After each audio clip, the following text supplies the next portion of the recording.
topic of love and marriage. In Jesus' name we pray. Amen.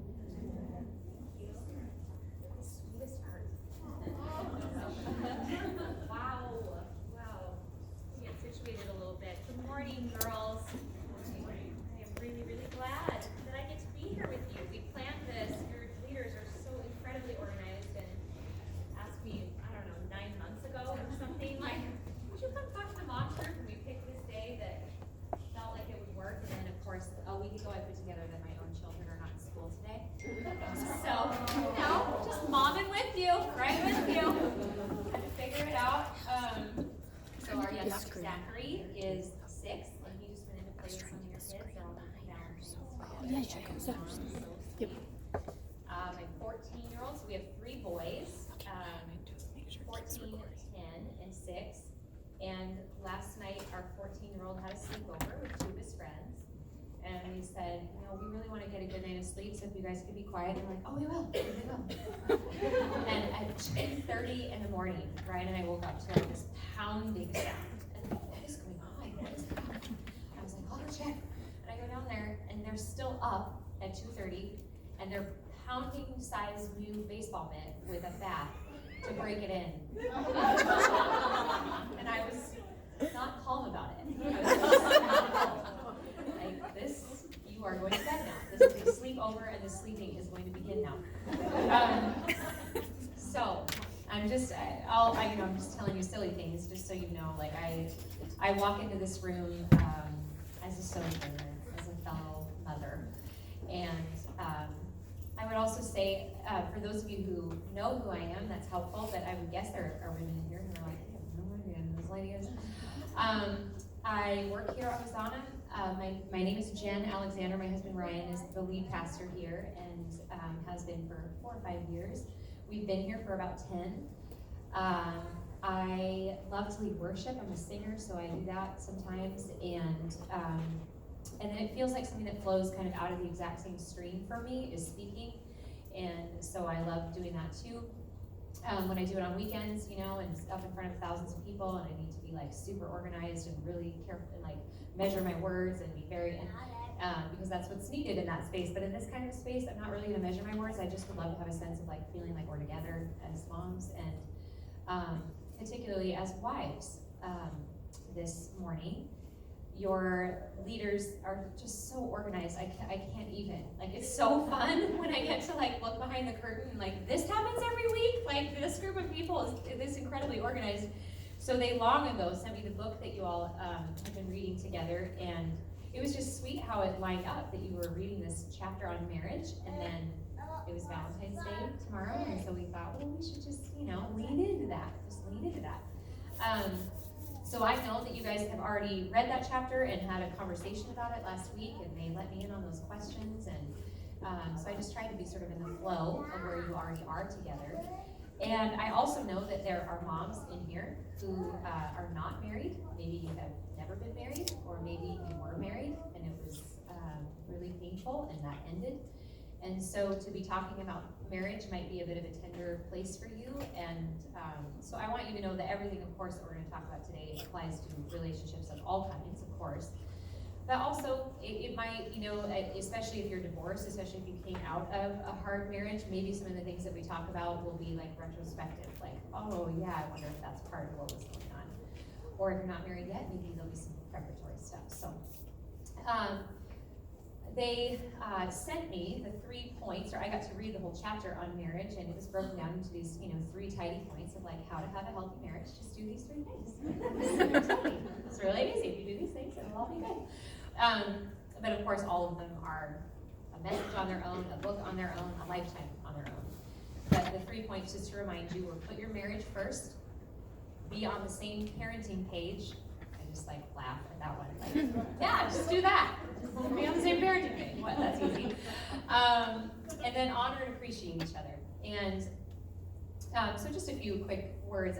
Put your marriage first. I could talk about that one for a long time because that's been really a guiding post for Ryan and I, and a lot of mentors really spoke into our life early on in our marriage and said that, your family will only be as strong as your marriage. The best thing that you can do for your kids is have a strong marriage, like all the things that we hear, but it is so true. And for us, it's required a lot of intentionality to put our marriage first, to put that in the calendar first. But just to share with you how we do that, not like we do this perfectly, but we have a weekly date that we're really militant, might be the word, like about keeping. And we do it on Friday mornings because that's our day off that we share, and we usually spend it walking. We used to like go out to eat or go have coffee or whatever, and we figured out that being in motion together was more helpful. There was less tussle and more like we're walking it out together sort of thing. So that's what we do. We walk usually for a couple of hours on Friday mornings. And then we also are committed to a yearly marriage getaway, which I realize can be super hard to fight for. We don't have family in town. How many of you, is that true? Like your parents are not next door? Like, yeah, we're so jealous, right? Of the people who have that. Like, oh, you just called your mom and dad to come watch them. Like, so we have to put that in our calendar often months and months ahead of time, even a year ahead of time. And both sets of our parents live in Washington State, and they graciously support us doing that. So they have flown out to take care of our kids while we go. This year we're going to Washington, D.C. together for a few days, and went to Israel together before that, and been out to Napa, just taking time, because it's so easy, it's just so easy to forget that you really did marry your best friend. Like you really did. You know, you weren't stupid when you made this decision.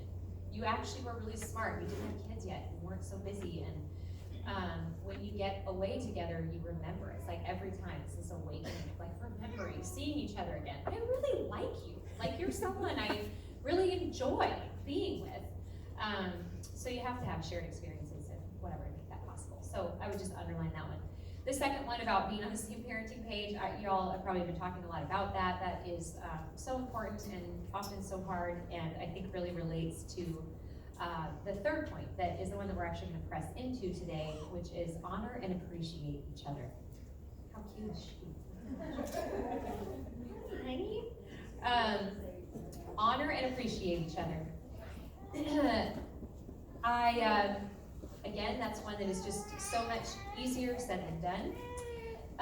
But I have found that in my own marriage, and when I've had the privilege of leading in with couples who are in kind of a marriage crisis, I have found over and over again that leaning into this one is really the key to a thriving, healthy marriage.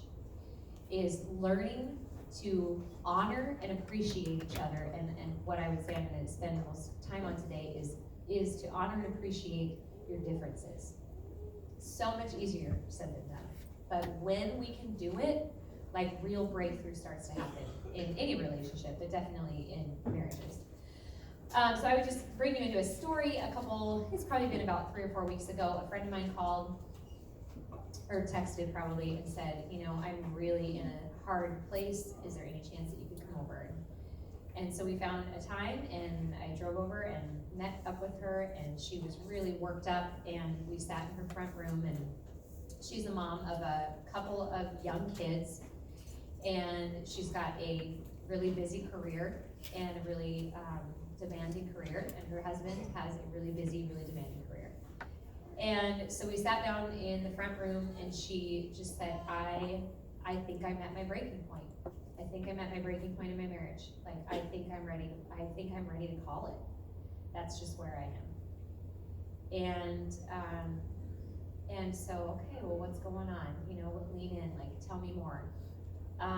She said, I feel like I have expressed to my husband over and over and over again what I need, and I feel like he's not listening, or he hears me and then he doesn't do it. And so I feel like I'm unheard.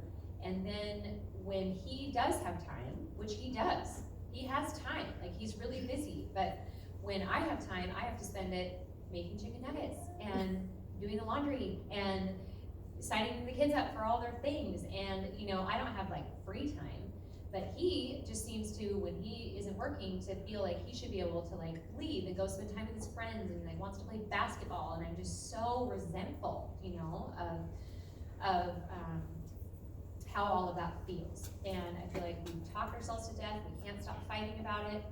which is just so common. So the first thing, I listened, and I've been in that place before too. Maybe most of us have been in that place. And sometimes you just need somebody to receive it, just to receive the pain, receive the reality. And so the first thing I did that many people have done for me is just to validate it, just man, that is hard. That is really, really, really hard. And to any of you who are hearing that narrative, that literally could be my script, That's the first thing that you need to hear is you're not alone. It's super normal, and it is really hard. Just period. It's really hard.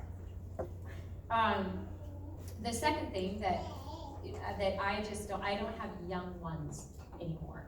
And this mom that I was talking to, and I know that many of you, because I was just in that room, I know how many of you have little ones. That I was able to remind her, just because I'm a little bit further down the road. I'm not a lot further down the road. I have a 6-year-old. But I'm not anymore in the stage of being up all night and ear infections and diaper rash and, oh Lord, I don't miss it.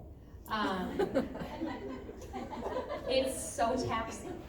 What I was able to reflect to her, and that I would just reflect to you, and I think sometimes it's just validating, it's just good to be oh yeah, okay, is that the season that this mom is in, and the season that many of you are in, really is the most pressed season of your life in your marriage, because your children are so needy right now.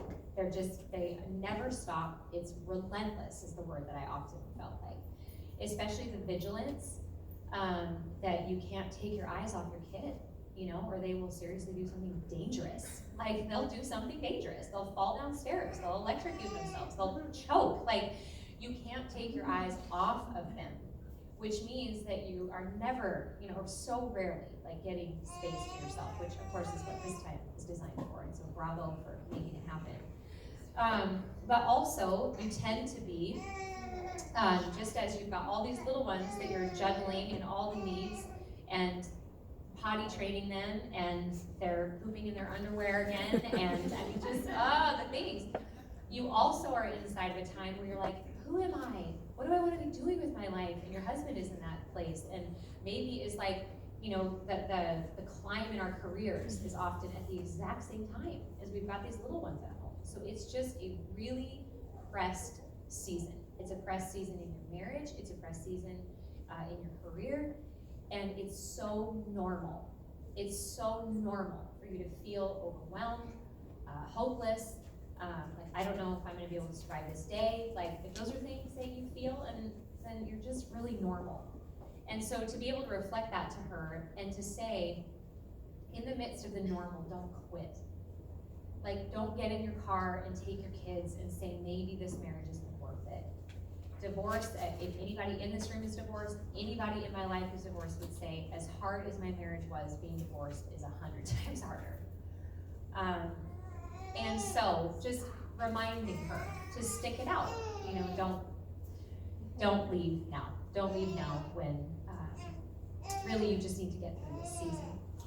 But we started to actually make some headway when I asked her this question. I said, I've heard your narrative. I've heard your script about your husband. And you know what? I bet every word of it is true.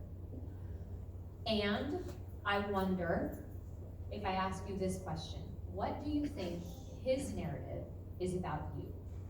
What do you think his script is about you? And I think she was a little taken off guard, what? That's not why you're here. You're here to listen to me, You're here to listen to my perspective, and that is true. But to have to sit with that, what does he say about how he feels about your marriage right now?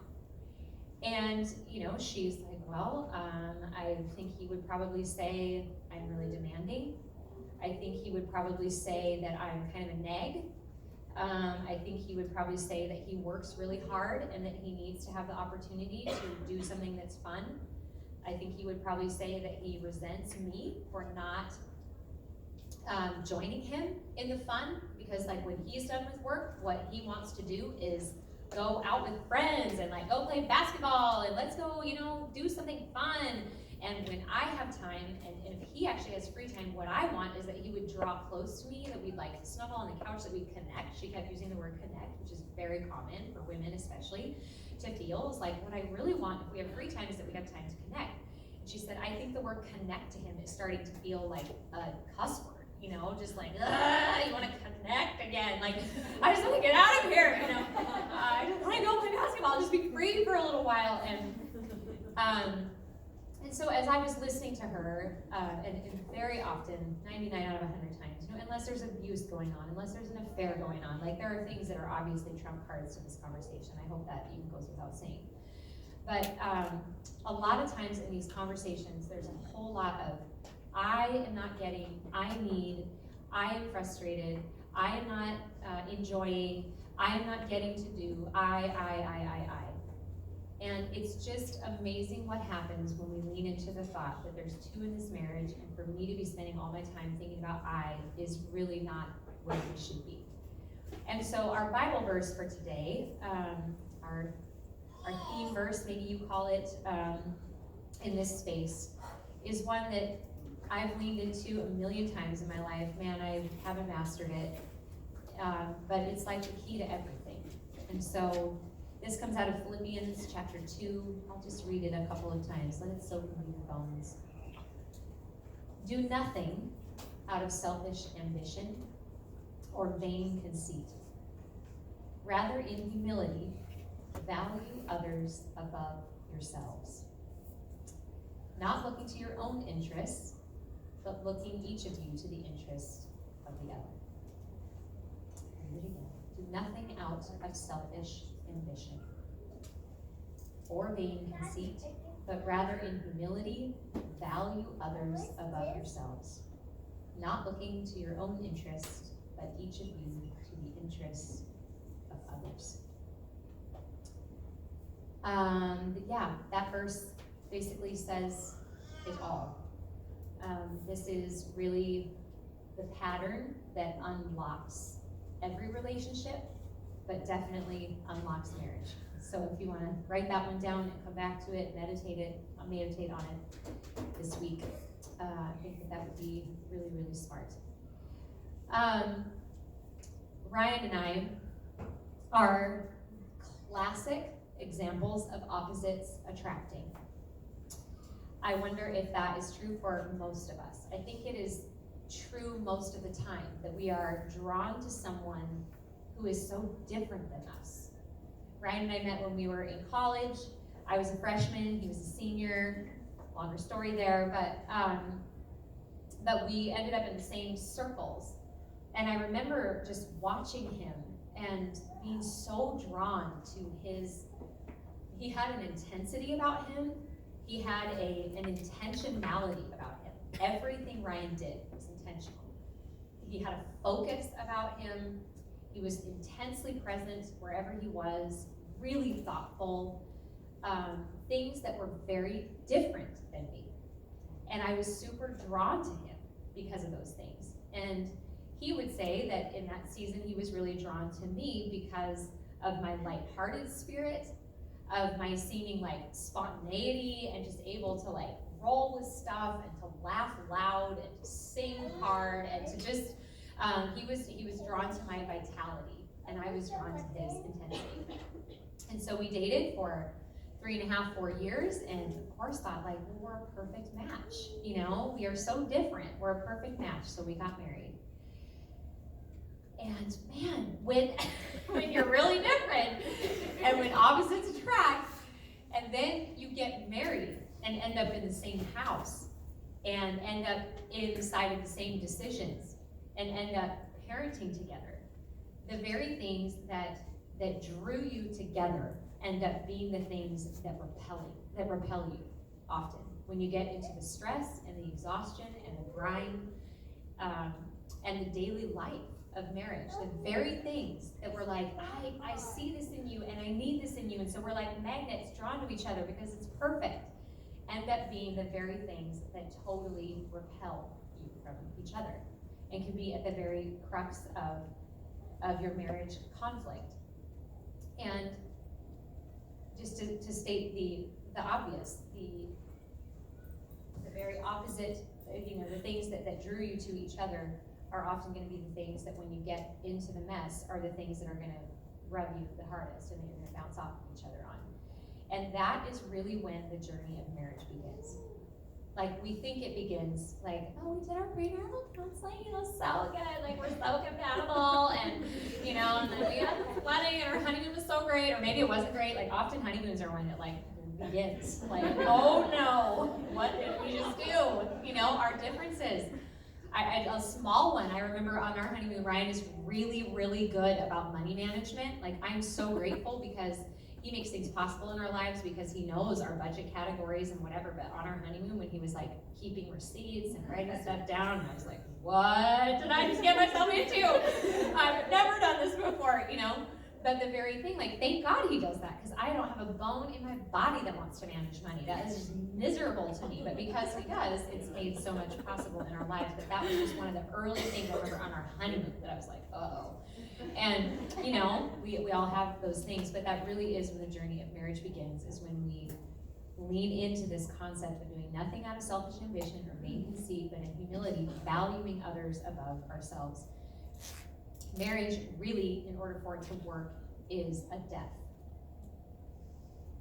And that is a heavy thing to say, but that is totally the biblical reality, and I think it's the reality in most marriages. It doesn't live until it dies. It doesn't live until you both learn to die. Because inside of this verse, let's just make sure that we are underlining it. It's not that you go home and like throw this in your husband's face, but rather in humility, value others above yourselves, not looking to your own interests, but each of you to the interests of others. It really doesn't work long term when one person is saying, I will humble myself. I will put your needs above my own. I will be the one to die. That does not last for long. A marriage only thrives when both of you are doing that, which can be a very hard thing to want your husband to be doing, and to say, look, honey, we talked about this, like in my Bible study this morning, you're supposed to die, I'm supposed to die, and you're supposed to die, and just like, I don't want to do that, I don't even know what you're talking about, whatever. Like, it can be so hard when your heart is there and his is not there, and that's a whole nother journey that we could talk about for a long time. But when both are doing this is when the beauty actually sets in. This is when the marriage starts to be the beautiful gift that it was intended to be, is when we're both dying to understanding the other one, in humility, valuing the others above ourselves. And so I would just ask you in this moment, do I right now value my husband more than I value myself? Value him, see him, appreciate him, celebrate him more than I do myself. So Ryan and I have been on this journey for a long time, and because we are an opposites attract couple, I think that there's just been a lot of hard work that's had to be done, honestly. Some marriages are just easier than others, like the combination of the two is, maybe you're both relatively easygoing people. Maybe neither of you is vicious about your needs. Maybe you're both able to like run on energy for a long time. Like, some marriages are easier than other marriages. Our marriage has not been easy. Our marriage has been deep and wonderful and rewarding and beautiful and hard. And at the times when it's been the hardest, you always, when you're in a hard place, are open once again to new resources, right? And so along the way, I'm just going to share some of the resources that came into our life at critical times, especially as it came to this subject of how do we really lean in on honoring and appreciating each other's differences. And so I'm going to share some resources with you that have been helpful to us, and some of them you might be like, oh yeah, I've read it, but others of you, if you haven't, like some of these things could revolutionize how you think about your marriage in this season.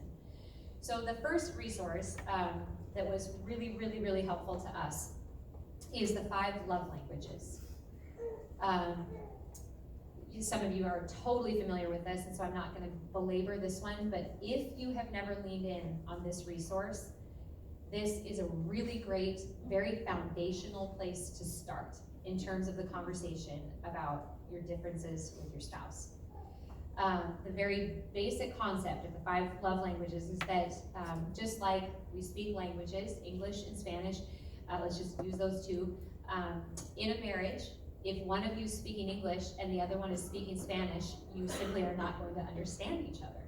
You have to learn each other's language in order to communicate. And the concept of the 5 love languages is that each of us has an inborn kind of innate way that very often, all the way back to childhood, we have been loved and have tended to give love. And you know, even if you've heard this before, like every time I hear about the 5 love languages, I'm like, oh yeah, this is a good one to be reminded of. The 5 love languages, as they're laid out in this book, are quality time, acts of service, thoughtful gifts, words of affirmation, and physical touch. And there are assessments that you can take. I'm sure there's gajillions of them online. They're in the books that you can have that are, you know, like I feel loved when, or I get excited about, or whatever. And you fill these things in, and at the end of it, you end up with this, like, oh, my love language is acts of service, or my love language is gifts, or my love language is quality time, or it's physical touch. And you taking that assessment, your husband taking that assessment, honestly taking it, and coming out at the end with what his love language is. You can also do this with your kids. Maybe you guys have even done this in this group. It was revolutionary for us when we did it with our 2 older kids. Our youngest has been too young to do it, but our middle child, his name is Pax, came out a 0 on words of affirmation. 0. And here we had been trying to communicate with him with words, you know? We're just trying to build you up, we're just affirm you, Pax. We just want to say you're so good at this, and he would just like tune out, like don't care, stop talking, you know. And to have him fill out this questionnaire and get to the end of it and like, oh, okay, that's really true. Like you just don't care about words, but you really care about being hugged, you care about being snuggled, you care about having your back scratched, whatever. When those things are happening, that's when you feel that. Well, of course, the same thing is true in a marriage. So Ryan's, and it's very common. The 2 most common for men are physical touch, surprise, and words of affirmation. Those tend to just be the top 2 for men, not always, but and Ryan's is words of affirmation. Mine is not words of affirmation. I used to think I was quality time. I think I was on the fence of quality time, and now mine is like straight up acts of service. I think once you become a mom, you're like, you did laundry? I'll kiss you now.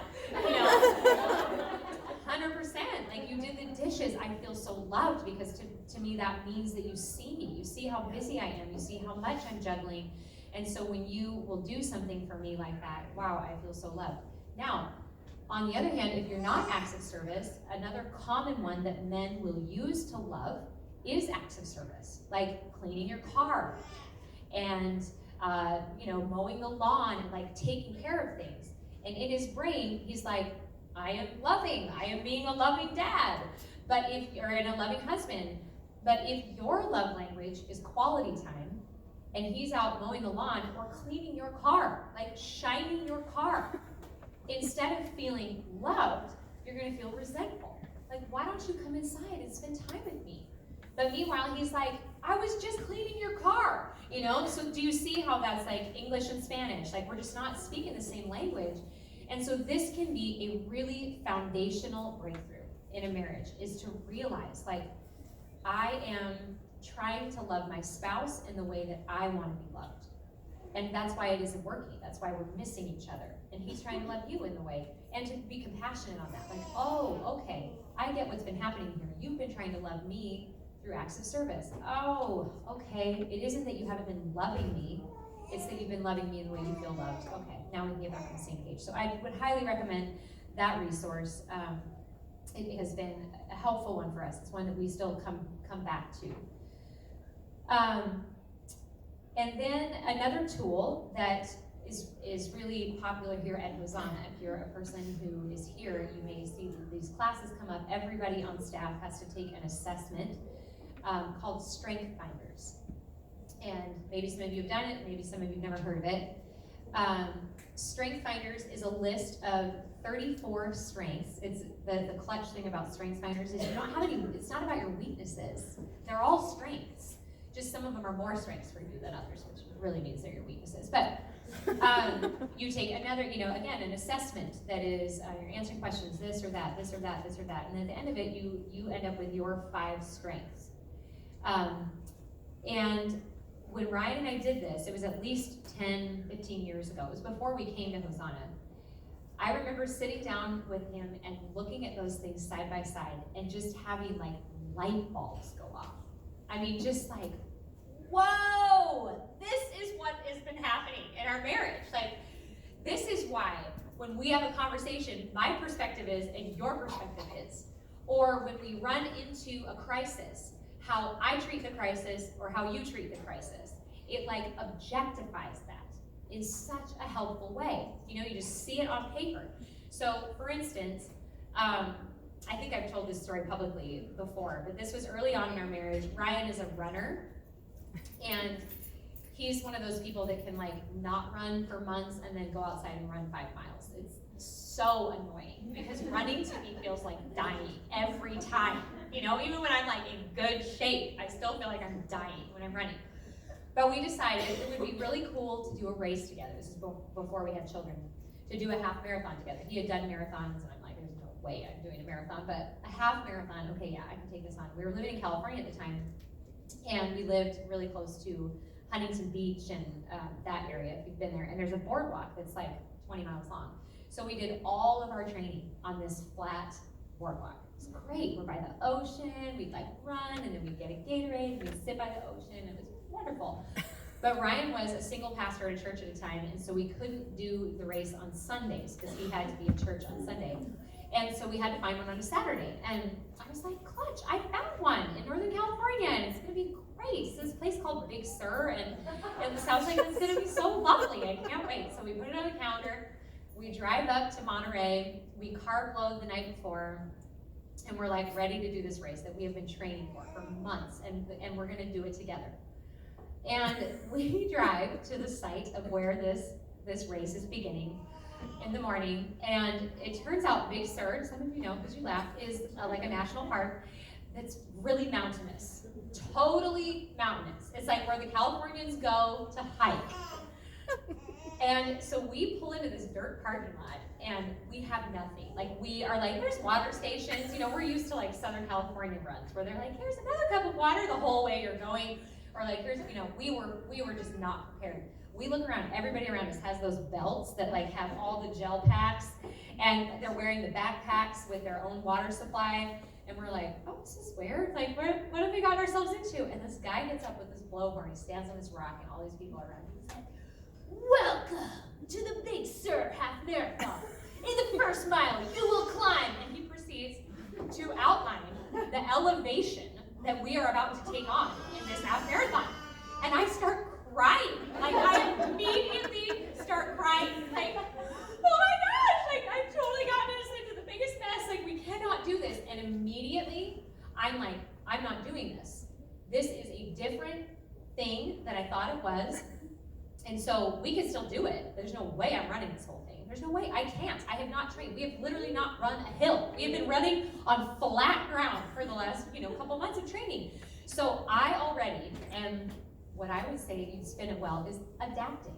I was adapting. Like, I'm adapting to my circumstances. Ryan is like, what? So mad. Like, so frustrated with me. What do you mean? You're like quitting before we're even starting.